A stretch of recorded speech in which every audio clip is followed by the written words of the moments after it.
Okay, good afternoon, good morning, good evening, wherever you are. Welcome to the PundIT Show from PhocusWire. This is number 10. We've made it to double figures at last. Last one, number 9, was a couple of weeks ago. We are going to try and make these bi-weekly, maybe even weekly if we're ambitious enough. So thank you very much to everyone for joining us again.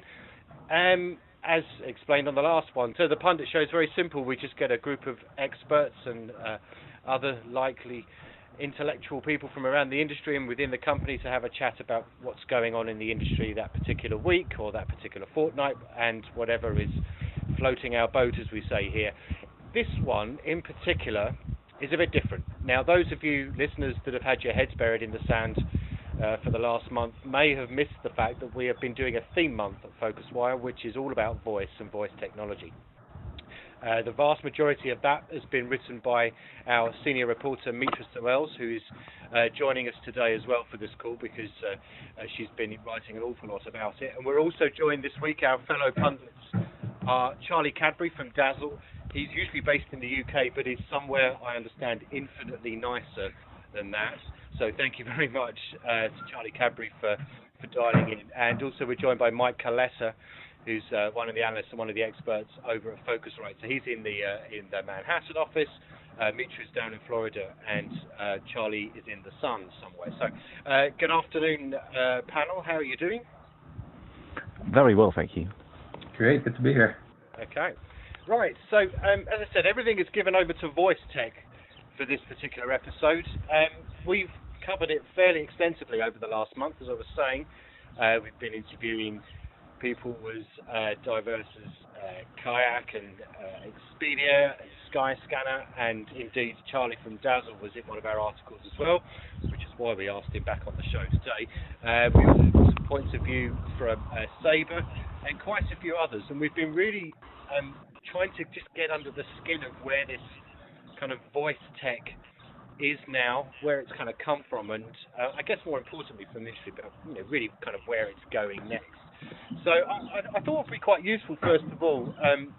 I suppose, Charlie, if you can kick us off. I mean, what do you think is the current state of the nation, for want of a better phrase, as to where we are with voice tech at the moment? There's an awful lot being written about it, not least by the likes of us. But a bit of a kind of a reality check. Where are we with voice tech at the moment? Would you say? So to frame voice, it's a new interface, and I think there's been a lot of parallels between voice and the rise of the smartphones. But I think it's more helpful to think about voice as an interface in parallel to, say, the touch screen. So when the touch screen came out, it took a few years to understand exactly where the applications could be, and the killer application was putting it on all within the iPhone, and that then led to a whole new wave of applications that could come beyond that. And I think they speak to the voice purists who have been working in voice technology for years and years. They'll tell you that voice has been around for a long time, but it's only when you get the right collection of kind of components and technology and time and pricing that you're able to package up and bring it to the masses. And that's what the Google Assistants and the Amazon and Alexas have done. And in doing so, they've had to race to get to market and race to get to market with something. And what we've seen over the last couple of years is very much a minimum viable product, something which does do what it says on the tin. I can listen and understand what you're trying to get from it, and then we'll try its hardest to give you something back. And then they've thrown that open to developer communities and and companies like us to work out exactly how we can deliver the most value from this new interface.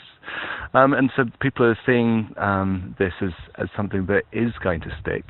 We have seen this through our whole lifetimes with science fiction, that people have a virtual assistant or a personal assistant. You can speak to the ether and it will guide you through your life. My personal favourite has always been Kit and Michael Knight, and and allowing him to get to get through all that. And so that's obviously where we're going in all of this. But right now the people that are winning are people who realise that there are limitations early in the technology curve, and if you can do one thing well and build trust with the audience, then that's where we are right now before we start to get beyond ourselves and do things that are too clever. Yeah. Whilst at the same time, from a strategic perspective, trying to think about where we can go in a kind of 5-10 year horizon, what this looks like. Yeah, we did ask David Hasselhoff to appear on this week's Pundit Show, but unfortunately he was unavailable. It would have been great to get his perspective on the influence of Knight Rider on voice technology. But I mean, it does. Well, Kit would have been better, actually. Indeed. I mean, it does seem though. I don't like to use the phrase "perfect storm," but it does feel that there's like a confluence of things that come together all of a sudden in the last 18 months or so, and I sense that's primarily driven by brands such as Amazon and Google that have really pushed the interfaces into people's homes. Yeah, 100%. And it's as I said, they've raced to do that, and they're still rolling out because one of the big challenges is how you deal with multilingual, because it's very, very difficult to build anything which is coherent enough for a brand like that to stand behind. And I've been at conferences. I was at a conference in Paris speaking just after Amazon a month or two ago, and it was quite embarrassing because there was a real thirst for people to learn about what Alexa can do in French, and when it would even be released. And so you can't buy an Alexa in France at the moment, so there's still a long way to go. Presumably called Alexi in France, would it? It's always Alexa, and weirdly, it's always a woman at the moment. So, we've had requests for male voices, and you can't change these into men yet. Indeed, maybe having Kit as the voice of Alexa would be something to look forward to. I mean, Mike, you're a Phocuwright. You are in the midst of taking a really deep look at this subject. I understand there's a report coming out in the next month or so. I mean, in your observations so far, I mean, is it also that kind of perfect storm of industry taking notice, interfaces suddenly coming on tap, and everyone kind of waking up and smelling the coffee almost? Yeah, that's right. So yeah, I'm writing a research piece for Phocuwright currently, so started digging in on my research and interviewing people, and that'll be published in about a month. And to echo what Charlie said, I mean, in some ways voice has been around for a long time. Even I've actually been using Dragon speech recognition software on my PC for 10 years, and always thought it was great. It's a great way to input text. But in a lot of ways, it's so early. Voice search is rising rapidly, particularly in some emerging areas of the world. So it's going mainstream, but it's still a lot of the voice experiences that I've been testing as part of my research have been pretty abysmal, and that's in terms of the planning and booking side.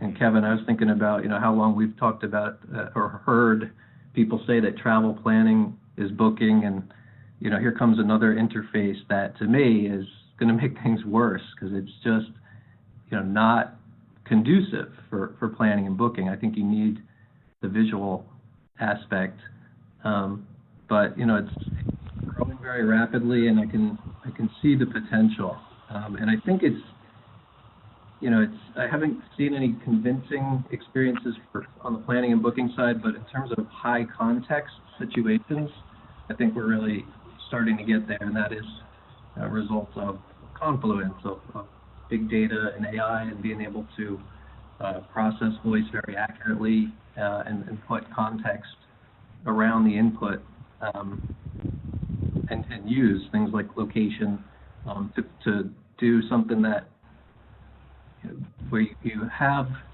a specific request and you need a specific answer. That can be something like calling an Uber, which looks like the most popular app for both Amazon and Google, in terms of skills that are in the market. And for things like making changes and cancellations, maybe checking in and out for in a hotel and some in-room requests. And I haven't actually looked into what Hotel Tonight's doing, but I was thinking that's a good one. You have context in terms of a location, a tight time, and you want a limited set of options in terms of booking. That seems like it's in the right direction in terms of something that's useful for voice right now. But we discovered very early on that it's not all about voice as the interface that you have to get behind and stick to. It's part of the interface mix.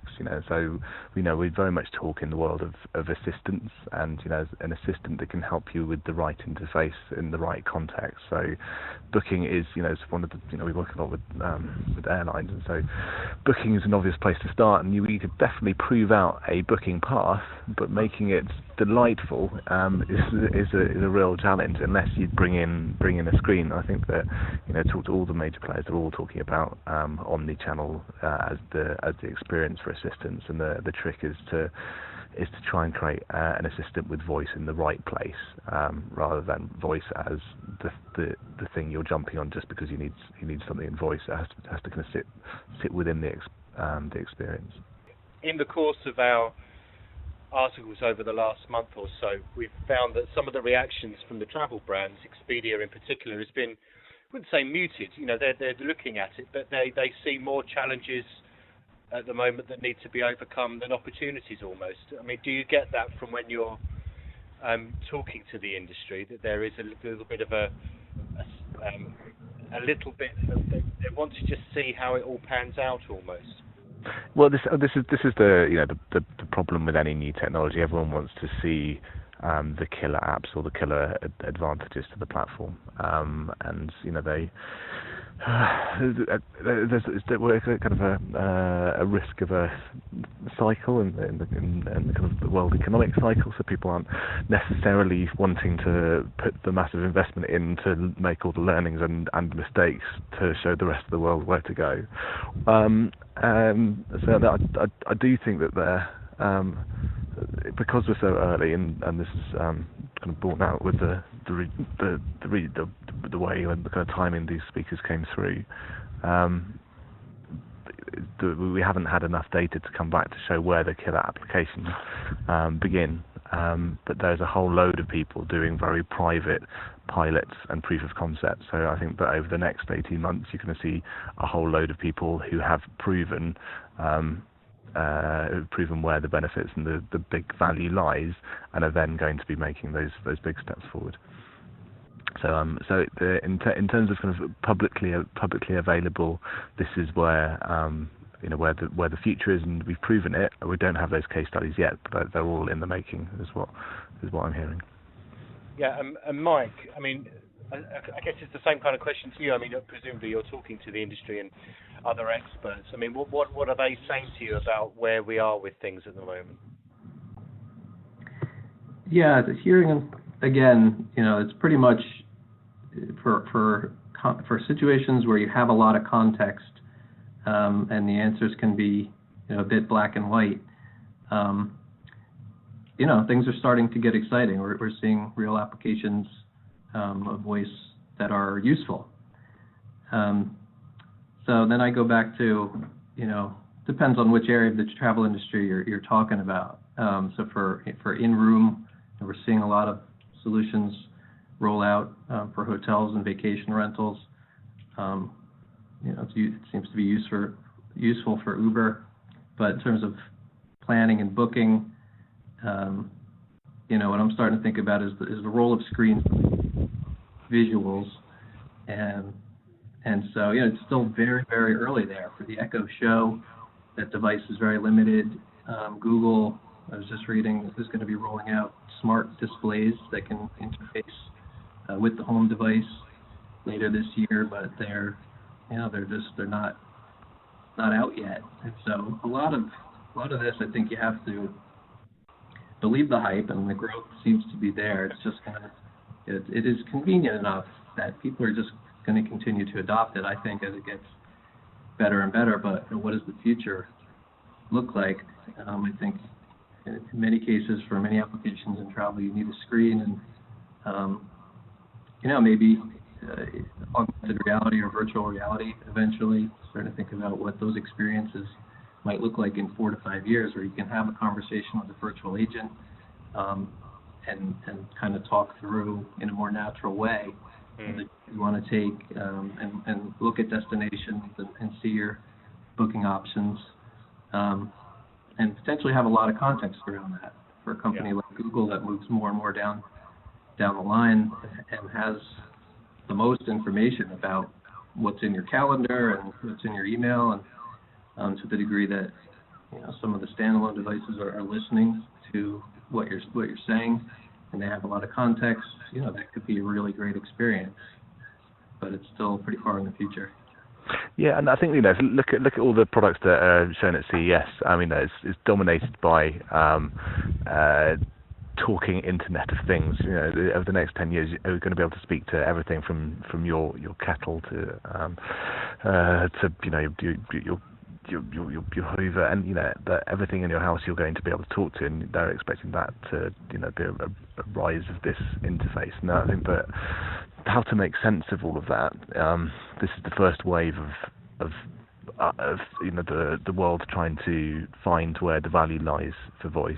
And I think once that settles down, then you have the rise of the branded assistant, and those will have more specific tasks that can float between devices and even interface to deliver you what you're looking for at the right moment. I was going to say, taking us back just a moment, if you don't mind, to some of the initial discussions about kind of voice and how long it's been around and where we've come. I think about the fact that truly the early voice interfaces, and still very common, would be simply calling in on a phone line and dealing with a voice automated assistant, punch this or tell us what you're looking for, that sort of thing. And when I think about my own personal experience with those types of interactions, I find that I'm often trying to hit 0 to get to a human. So, it occurs to me that that's one of the challenges maybe, because I know certainly with some of these, when I spoke with Expedia, he talked about that that's one of the less than graceful, I think was his word, situations right now, is that there is not a natural way or really a way to get the consumer to a human assistant when things don't lead to a solution. So I think that's certainly something that needs to be addressed. I don't know, Charlie or Mike, if you have any thoughts on that. Again, it's coming, as we see in sci-fi movies, and I think we'll get there as we move closer to artificial general intelligence, which is debatable how far in the future it really is. But having better algorithms and just more context for everything that we try to accomplish in our lives, from ordering pizza to booking travel. I'd love for that to move more towards a conversational type of experience, a natural experience. Just from what I've seen, I think we're still pretty far off. Although we had a startup from India called Ixigo at the Phocuwright conference past November, and they were probably the closest to a really natural conversational interface with a virtual agent that I've seen, all done through voice on a smartphone, where a virtual agent would pull up flight options and whatnot, and you could speak your response, yes, I want to book that, or I want to cancel that. So that's not even live yet, but it was demonstrated, and so we are starting to get there. Sorry, go ahead, Charlie. There's a real imperative to design with a human in the loop. So that's very much the architecture behind Dazzle, whereby if the system can't get you to the endpoint you want to get to, that's then routed to the human, which has a kind of a dual purpose of A, making the conversation more delightful for the end user, and B, us actually then using that data to train the system, because you don't have all the training data that you need at the outset. So you want to back your conversational experience up with the experts, which are going to be the humans right now. Yeah, one thing that I thought was quite interesting, Mitra, in your interview with Skyscanner, I mean, just the background on that is that, they were the first. I know there was a race to get to the first, but Skyscanner was the first travel brand to have a skill on Alexa. And when you spoke to Philip Filipov from Skyscanner, who was kind of leading a lot of that, he was saying, at the moment, voice interfaces, at least for the next few years, are best suited to assist customers with discovery and inspiration rather than purchasing. And I just where there's some lovely birds tweeting in the background there. And, that's great. The great outdoors is with us. So, and I just wonder, Mitra, whether that's kind of where we are. It is just on discovery and inspiration, and not at the bit where companies are actually going to make money, which is booking, purchasing. And until we get to that point, it's just going to be people and brands that have the money to do that, rather than the booking part. I mean, I think one point that clearly came through from, I believe it was Philip, as well as Brent from Expedia and some others that I spoke to, is that, there are many different personas of travelers. And so someone who is, let's say, a business traveler who does an identical trip every month, wants the same flight, the same hotel, everything exactly the same, that is much more suited to a voice purchase. A family planning a very complex vacation with maybe multiple stops and all of this is, to me, that seems beyond reach, certainly right now. And I also recall, Kayak does allow hotel booking right now through their skill, but he talked about, when I spoke with their chief scientist, he talked about how they have built in sort of a fallback where everything is completely refundable and changeable for, I believe it's 24 hours. So they're trying to develop a little bit of confidence there in the user to minimize some of that risk. So maybe that's one way to go about it. Yeah, I mean, and Charlie, on that, I mean, again, it's the same kind of question, really. I mean, is this kind of technology the preserve of, because there isn't an obvious kind of revenue building opportunity for it in a lot of ways, as we've been discussing, is it at the moment going to be the preserve of travel brands that can kind of play around with the technology because they've got the resources to do it? Oh, I think so, and then yes, in short, and I think that they need to buy into the vision that you will be able to drive people to a transaction in the future. I mean, the way that we see things is, the first phase is about trust. So that if you're speaking to one of these assistants, you need to, or kind of communicating with the system, you need to be able to know that if you ask a question, you're going to get back the right answer, whether that's an automated response or through human. And then secondly, when that becomes a habit, and the habit will form because there's an imperative from the user, there's a time gain, because it's a lot quicker to navigate through the right voice experience than navigating through a website or app. So that's going to drive that behavior.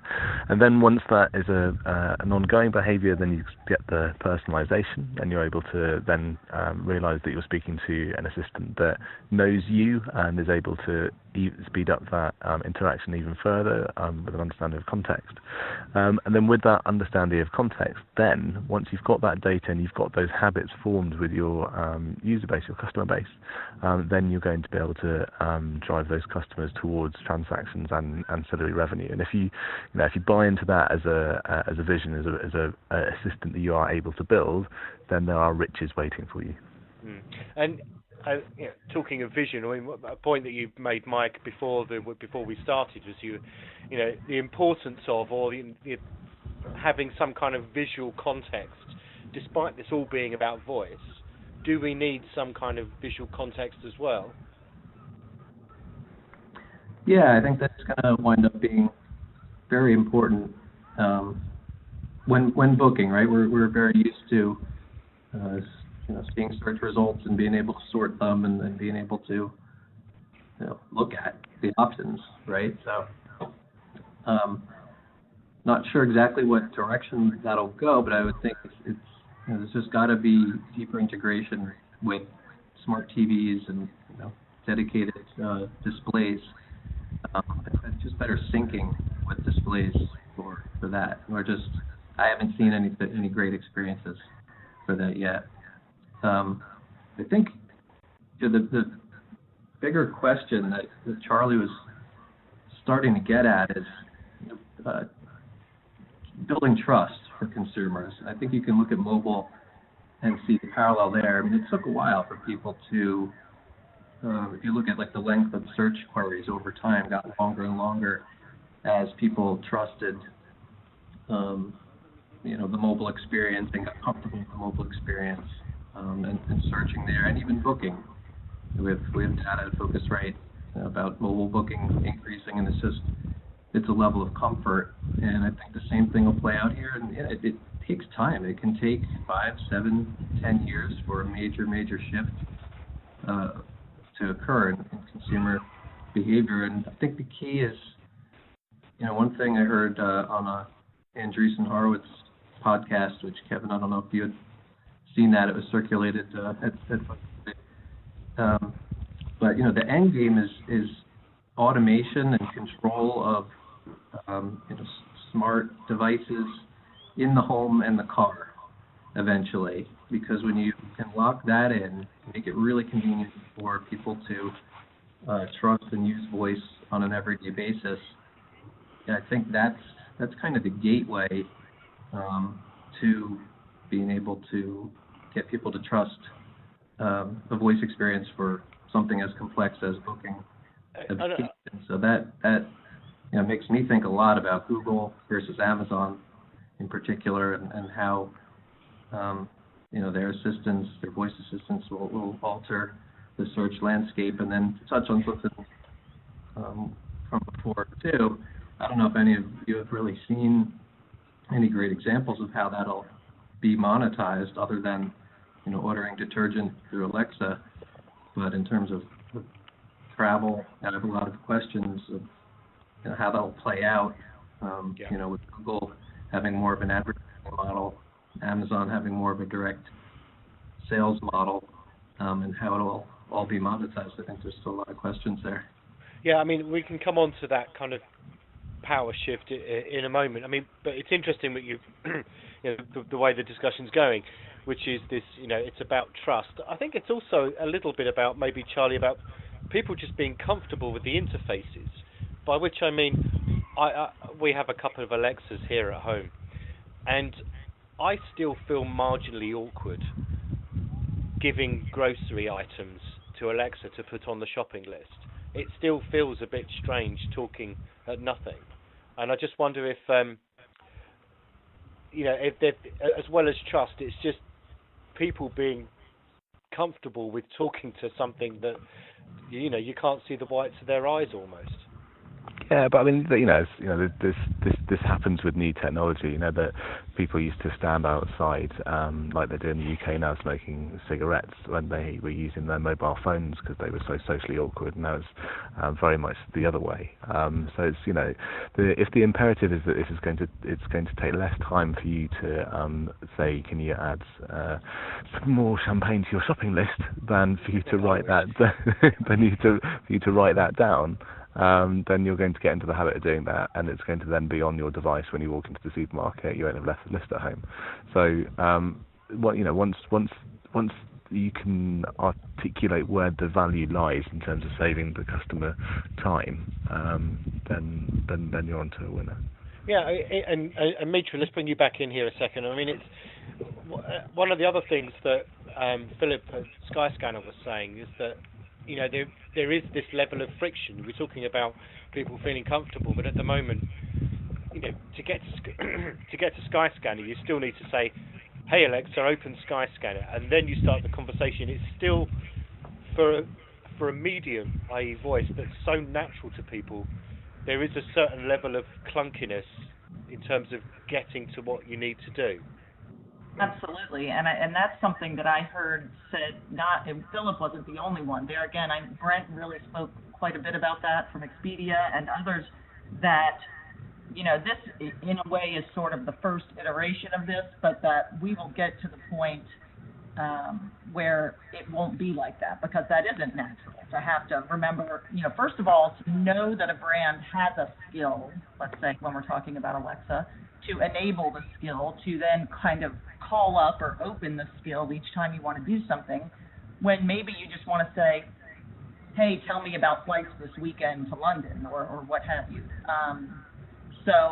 I definitely think that we'll be seeing some changes there, and it makes me wonder, we had the news just in the last week or so of this IBM Watson assistant that will make it much easier for brands now to create their own voice interface completely independent of Alexa or Google or any of these other companies that are already in the space. So I have to wonder if that's where. I mean, and Charlie, one thing I was quite struck with in one of the interviews that you did with Mitra, and I'm quoting you here. You said, "Bouncy, engaging, delightful conversation." How do you define bouncy, engaging, delightful conversation in the context of voice technology? Oh, it's really important to make sure the conversation is something that people want to come back to, and arguably the art of people designing conversational interfaces right now is to be able to fail gracefully and still win the customer back, because we are so very, very early. We as a software business have had to employ different types of people. So we've employed screenwriters and poets, and not just kind of software engineers and your classic kind of design-led user experience. But it's the user experience from in the purest sense of just understanding how people like to communicate, and how you can do that in a way that even if it fails, you bring people back, but if you succeed, then you get that virality and people saying, right, this is actually something delightful to use. Yeah, I mean, that's interesting. I mean, hiring poets to help you develop this thing is quite a leap in the world of travel technology, that's for sure. It's the rise of the copywriter. There's jobs still kicking about for us, Mitra, if things all go wrong here. Exactly. Right. Just a couple of points before we wrap up. I mean, we're half an hour in here. I mean, it's another thing that Mike brought up earlier before we started the call is the dreaded issue about privacy, and we really can't get away from that at the moment. In other, in the mainstream world, there's lots of context around privacy with Cambridge Analytica, the company in the UK that's under the spotlight at the moment. I mean, I suppose, Charlie, first of all, I mean, what are you saying to companies when they say, "Oh, what's your kind of take on privacy concerns?" I talked to them about my 70th birthday. Okay. And I will be looking back on my life. And there's two paths that could have happened, right? One can be a world where there is no assistance, and they're killed because there's no ability for companies to be able to personalize their service offerings to me. Or there's one where you build out companies like Dazzle, and I have an assistant that just guided me through my life, and it's helped me with all of the inspiration and then booking, and then over time, as these get more intelligent, they offer me things that I would never have found or even booked on my own. And on my 70th birthday, I'm looking back with my children and grandchildren, and we're looking at all the wonderful holidays and experiences that we've all gone on together, and possibly our assistants have talked to each other and organised these holidays. And we'll have done more with our lives. We'll have lived fuller lives than we would have done had we not been able to allow our data to be used by companies who want to enrich their customers' lives. And I think that, as long as there is a sensible and ethically sound way for companies to use personal data, then for the benefit of their customers, right? And that contract's understood that I'm going to use this to take friction out of your life so that you can live a richer life, and I'm going to take a margin, or you can use someone else's assistant. Then that's all good. But obviously every company we work with has a different view on how they want to use that data, and the problem at the moment is that companies are being valued on the data they're collecting and driving up their multiples without real understanding about how that's going to be used. Yeah, I mean, Mitra, one of the things that we were discussing before we headed into our theme month here was, what is the potential opportunity for companies with the data, if any, that they capture from using voice technology? I mean, what are some of the things that you learned there?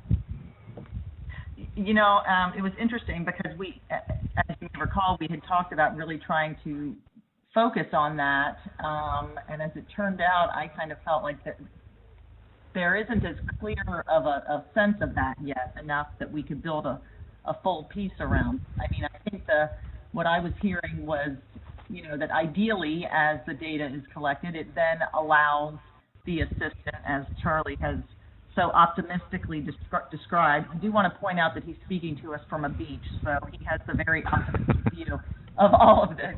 That ideally, as it's collecting the data, then it's simply able to assist us even better with each future query.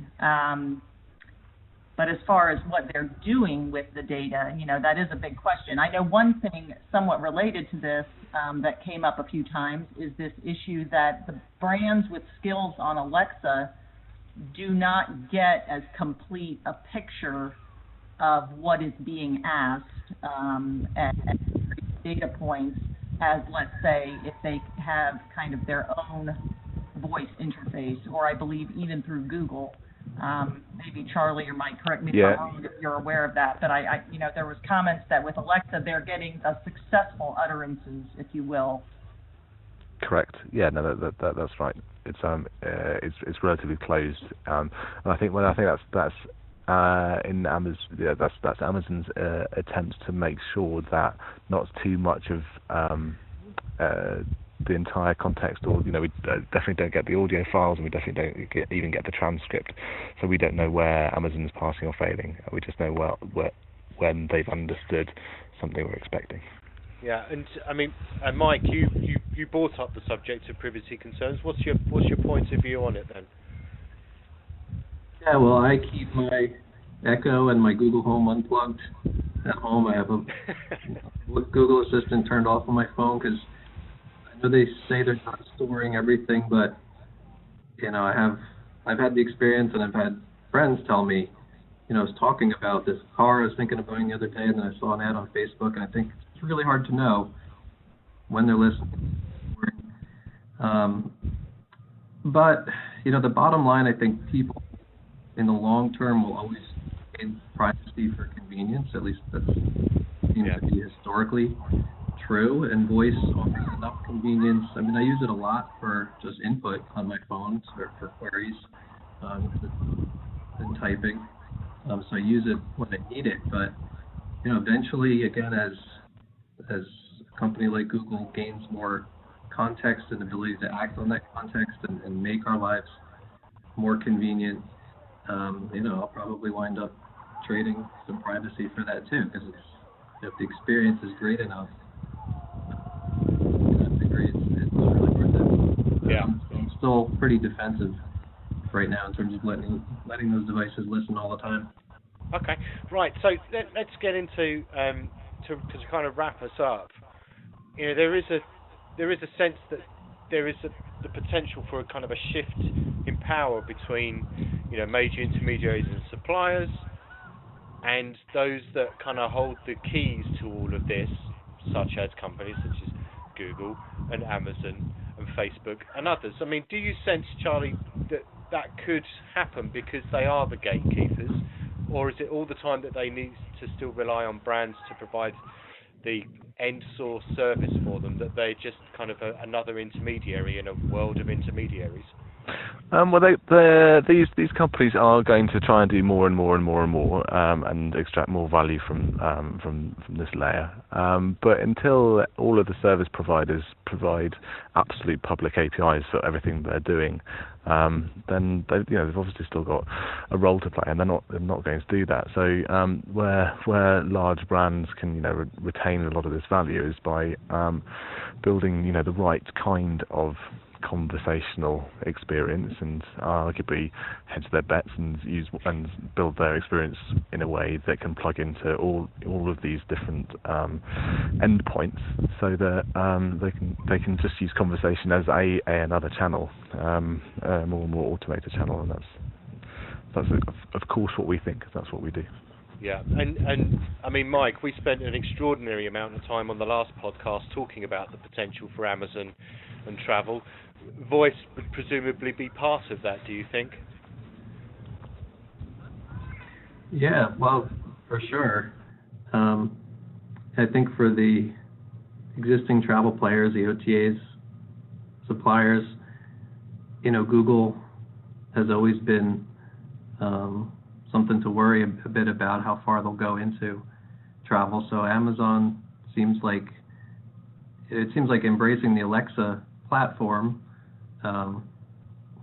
It's just kind of a natural move to try to reach consumers there, and not empower Google's grip on the top of the search funnel even more. But with everything Amazon is doing, kind of an unknown how deep they might move into travel. It's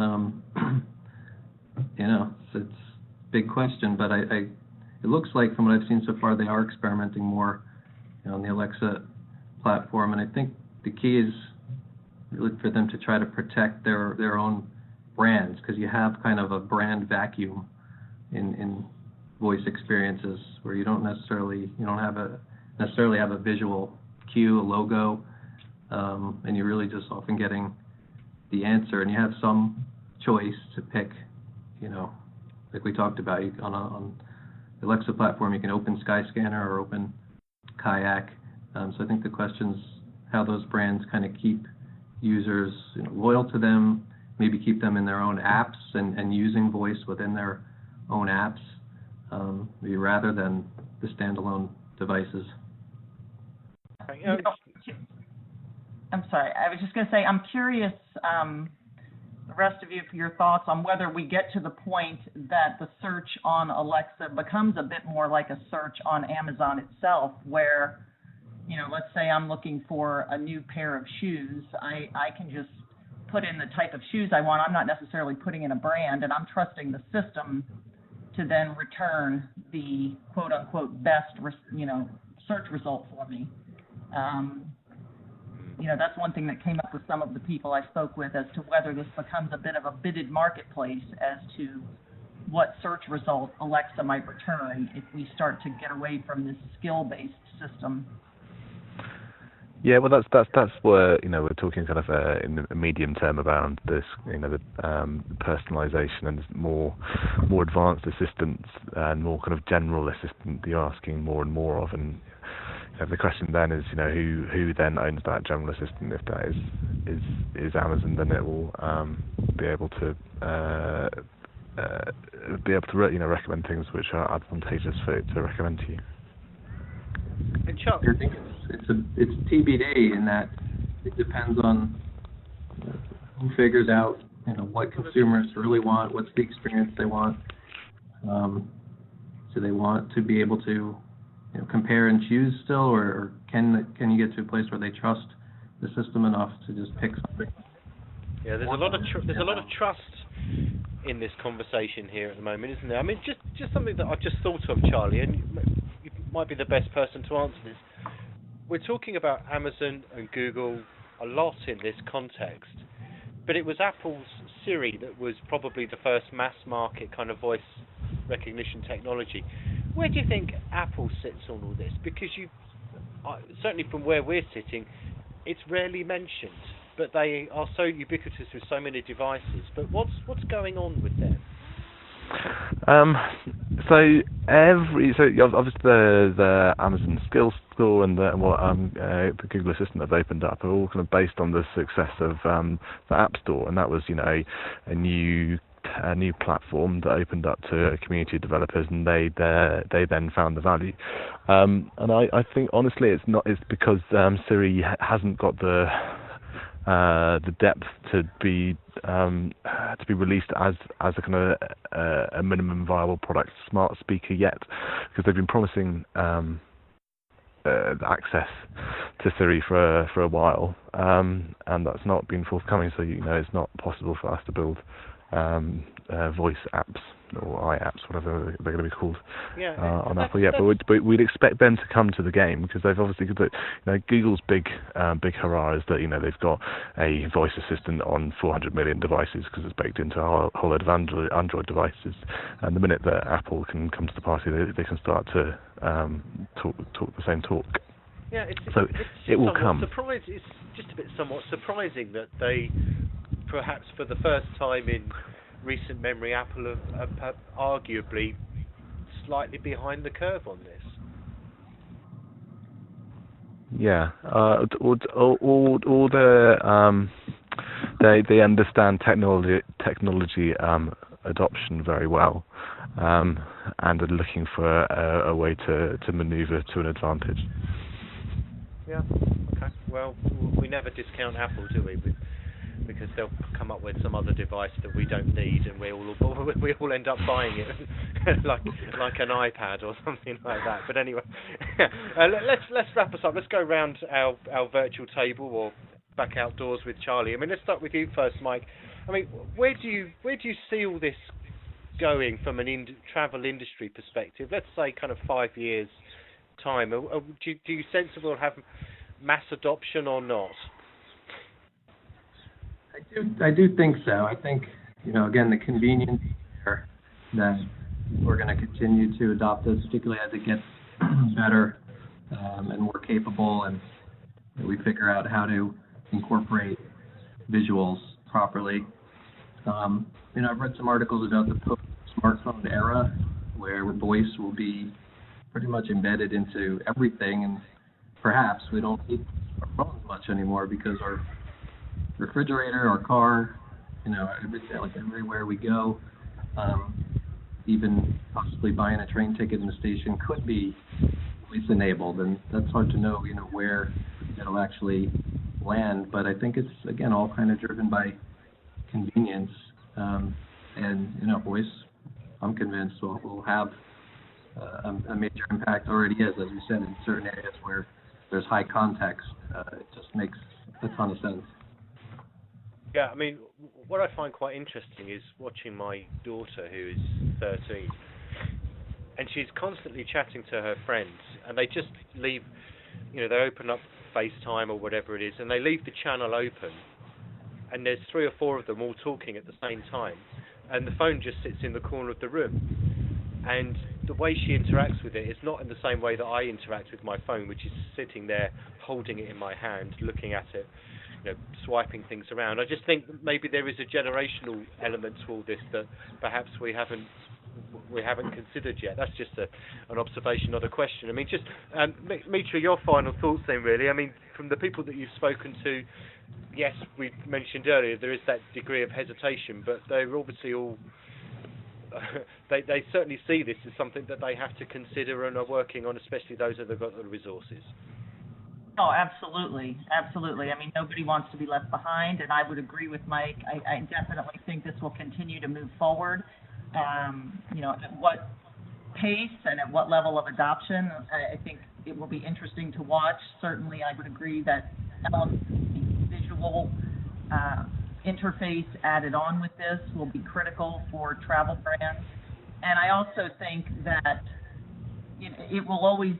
voice will continue to grow in prominence, but there will, of course, need to be other options. There are times that voice just is not a viable solution if you're somewhere very loud, or if you are trying to deal with something that maybe there's some privacy around and all of that. So I definitely think we're going to see it continuing to develop for sure. Okay, then, Charlie, you get the final word on this one, then. So, the reason that we're all talking about voice is because we've made a fundamental step towards understanding natural language conversation, right? So, chatbots were the first way. Even now, voices come along, and they're being seen as two separate things. But it's the whole being able to communicate automatically using natural language, which is the thing. Which is why I've said the word assistance a lot in this conversation over voice. And there's a story I was told about the rise of the microwave. So when the microwave came along, everyone said, this is an amazing device. It's going to go into every kitchen, and no one will have a hob anymore, no one will have a cooker. They will just have a microwave, and kitchens will get smaller. And over time, we realised that microwaves are great. They serve a particular purpose, and they're in our kitchen, but so is still our hob, and so is still our cooker. And the point here is, voices come, and as we all still cook and use different interfaces for different parts of that cooking job, so will we use different interfaces for automated natural language conversations with our assistants. And voice is one part of that, not the whole story. Yeah, and which is wonderful if you're a hardware provider, because we just buy more kits, don't we? Well, all the kits in your phone, right? You can talk to your phone. You can use a chatbot and the telepathy plugin, which will come. All that is trying to understand the thoughts running through your mind.